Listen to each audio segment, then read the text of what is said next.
আসসালামু আলাইকুম। স্বাগতম সবাইকে। জন্ম হোক যথাতথা, কর্ম হোক ভালো। তো সবসময় সবার জন্ম ভালো হয় না, আবার কর্মও ভালো হয় না।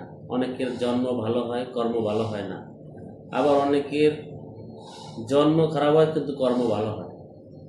তো এই কথা বলছি কেন, বাংলাদেশের MFS mobile financial service company নগদ নিয়ে কথা বলবো। তো বাংলাদেশে মূলত বিকাশ, নগদ, রকেট, ইউক্যাশ এরকম অনেকগুলো মোবাইল ফিনান্সিয়াল সার্ভিস রয়েছে। এর মধ্যে সবচেয়ে জনপ্রিয় বিকাশ, এর পরের অবস্থানই নগদ। তো আমি যে প্রবাদটি বললাম, জন্ম হোক যথাযথা, কর্ম হোক ভালো, তো নগদের ক্ষেত্রে এই জন্মটি যথাযথই হয়েছিল, মানে ভালো জন্ম হয়নি। তো নগদ মূলত প্রতিষ্ঠা লগ্ন থেকেই সবসময় ক্লেম করে বা দাবি করেছে একটি একটি ডাক বিভাগের মোবাইল সেবা, অর্থাৎ সরকারি। ডাক বিভাগ যেহেতু সরকারি, পোস্ট অফিস যেহেতু সরকারি, তো এইটাও সরকারি হওয়ার কথা। সেই লোগো এবং স্লোগান তারা ব্যবহার করেছে সবসময়। কিন্তু আদৌ আজ পর্যন্ত নগদের নথিতে কোথাও এই প্রমাণ মেলেনি। আমরা এটা নিয়ে সামনে ধাপে ধাপে কথা বলবো যে আদৌ নগদের বর্তমান অবস্থা কি এবং নগদ কি কি কেলেঙ্কারিতে এখন পর্যন্ত জড়িয়েছে। প্রথমত, নগদ কোম্পানিটি তৈরি হয়েছিল টোটাল একটি আইন কানুনের বাইরে গিয়ে। সম্পূর্ণ রাজনৈতিক ছত্রছায়ায় এই নগদ কোম্পানি প্রতিষ্ঠিত হয়েছিল। শোনা যায় এই কোম্পানির মালিক ছিল সাবেক পতিত প্রধানমন্ত্রী শেখ হাসিনার ছেলে সজীব ওয়াজেদ জয়। এবং এই কোম্পানির যে এমডি ছিল মিশুক তানভীর, সে মূলত বিভিন্ন কেলেঙ্কারিতে জড়িয়েছে, তার বিরুদ্ধে মামলা হয়েছে। এবং সেই লোকটা মূলত ফ্রড হিসাবেই সোশ্যাল মিডিয়ায় তাকে ওইভাবেই মূলত বিভিন্ন নিউজে আসছে। তো প্রথম থেকে আসি। তো নগদ যেহেতু ডাক বিভাগের সেবা, সেই হিসাবে বাংলাদেশের মানুষ কিন্তু নগদে বিশ্বাস করে, আগেও লেনদেন করতেছিল। এখনও যে নগদের মার্কেট খারাপ, খুব একটা না। নগদে প্রত্যেক দিন 700 কোটি টাকার অধিক লেনদেন হয় এখনকার দিনেও, এবং নগদে 5 কোটির অধিক গ্রাহক রয়েছে। তো যেটা বলছিলাম, তো নগদ মূলত সাবেক পতিত সরকার পতনের পরে এই নগদের মূলত সমস্ত কেলেঙ্কারি সামনে আসে। এবং সাবেক যে আওয়ামী লীগ সরকারের সময়ও নগদ নিয়ে বিভিন্ন কেলেঙ্কারির তথ্য সামনে আসছিল, কিন্তু রাজনৈতিক প্রভাবের কারণে ওইটা সামনে আলোর মুখ দেখেনি। তো এখন বর্তমানে নগদের সমস্যাটা কোথায়, নগদ মূলত কি কি কেলেঙ্কারিতে জড়িত সেইটা আগে শুনি। প্রথমত, নগদ ডাক বিভাগের কোনো সেবা নয়, এটা একটা বেসরকারি প্রতিষ্ঠান ছিল, কিন্তু প্রচার হয়েছিল সরকারি নামে। দ্বিতীয়ত, যে কোনো একটি ব্যাংক বা MFS mobile financial service company তৈরি করতে হলে বাংলাদেশ ব্যাংকে একটি পরিমাণ টাকা জমা রাখতে হয়। এইটা প্রত্যেকটা মোবাইল ব্যাংকিংয়ের ক্ষেত্রে নিয়ম 600 কোটি টাকা।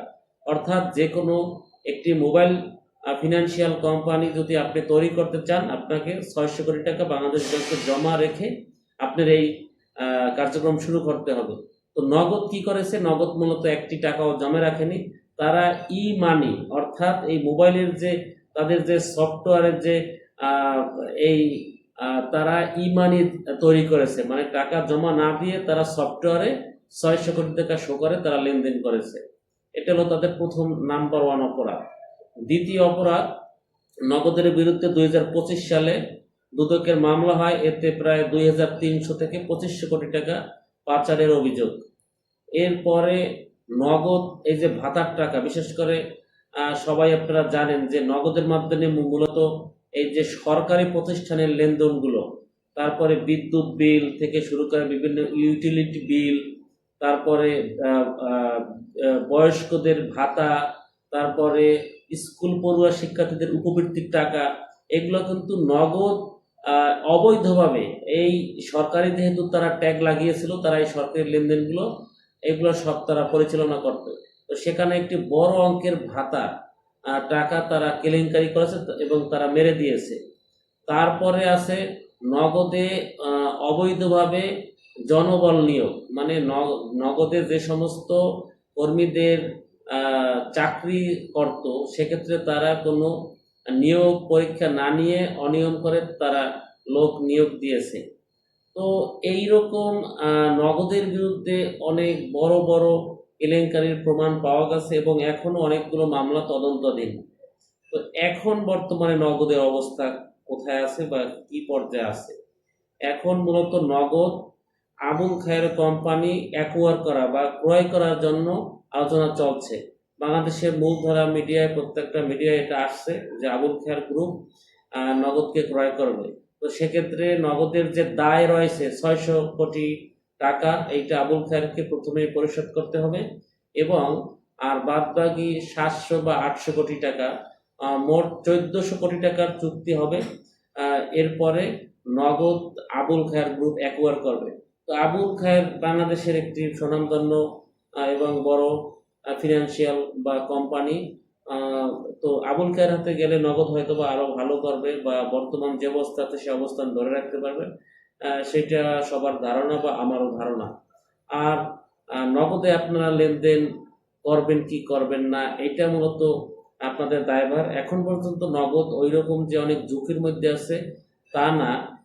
নগদ এখন পর্যন্ত স্টেবল অবস্থা আছে, কিন্তু নগদে বেশি পরিমাণ টাকা রাখাটা আগেও ঝুঁকিপূর্ণ ছিল, এখনো ঝুঁকিপূর্ণ। আপনি মোটামুটি 5-10 হাজার টাকা লেনদেন করতে পারেন, সমস্যা নয়, কিন্তু আপনি নগদে 20,000-50,000 টাকা ফালাই রাখবেন, এইটা নগদে কিছুটা ঝুঁকি আগেও ছিল, এখনো রয়েছে।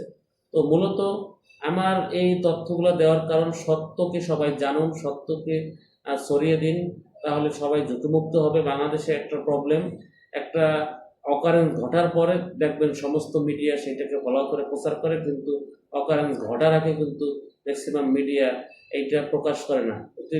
অকারেন্স ঘটার আগে প্রকাশ করে, তাহলে কিন্তু মানুষ বিভিন্ন ঝুঁকি থেকে বাঁচতে পারে। তো বর্তমান যে অবস্থা নগদের, সেটা আপনাদের কাছে তুলে ধরলাম। ভালো মন্দ আপনারা যাচাই করার দায়িত্ব আপনাদের। এখন আপনাদের সবারতে স্মার্টফোন রয়েছে, আপনারা সবাই সার্চ করে দেখতে পারেন নগদের বর্তমান কি অবস্থা। তো যদি একটা নগদ যদি ভালো একটা কোম্পানির কাছে যায়, হয়তো বা নগদ আরো ভালো করবে। কারণ যেহেতু বিকাশ থেকে নগদ একটু কম টাকায় লেনদেন করায় বা করতে দেয়, সেটা নিয়েও প্রশ্ন আছে অনেক, যে নগদ এটা কিভাবে পেরেছিল। তো সবাইকে ধন্যবাদ আমার সাথে থাকার জন্য। আমার চ্যানেলটিকে সবাই সাবস্ক্রাইব করে রাখবেন, আমার ভিডিওতে লাইক কমেন্ট শেয়ার করবেন। আপনাদের উৎসাহ পেলে আমি আরো সুন্দর সুন্দর ভিডিও তৈরি করতে পারবো। ধন্যবাদ সবাইকে, আল্লাহ হাফেজ।